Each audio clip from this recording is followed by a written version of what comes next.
Yeah, so in the course of my incarceration, while I was on Haynesville Correctional Center, I think it was 2007, 8, whatever, before I ran my time back up and ended up on Sussex 2 for the second time.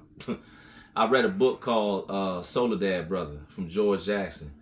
And when people ask me, because often they ask me now, what's the most impactful book that I read, I would put that up there, probably at the top of the list. But one piece of the book that stuck out to me from George Jackson's mind, who was a very brilliant and intelligent revolutionary that understood change needed to come, he said, why do we operate by their systems?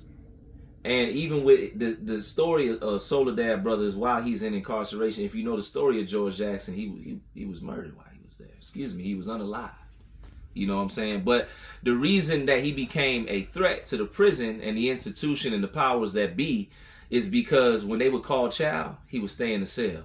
When they were up during the day, he would rest.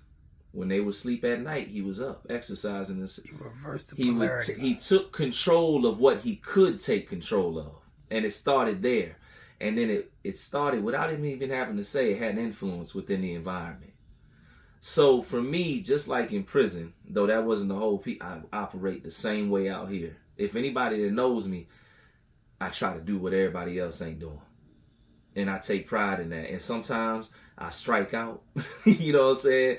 But when I get it, it's a home run. It was the same thing in prison. I was able and fortunate enough to do some things that some people would say impossible.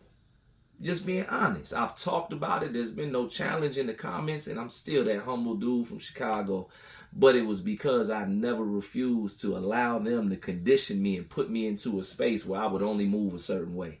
You're not going to dictate me. Not that way. Not that way. Not at all.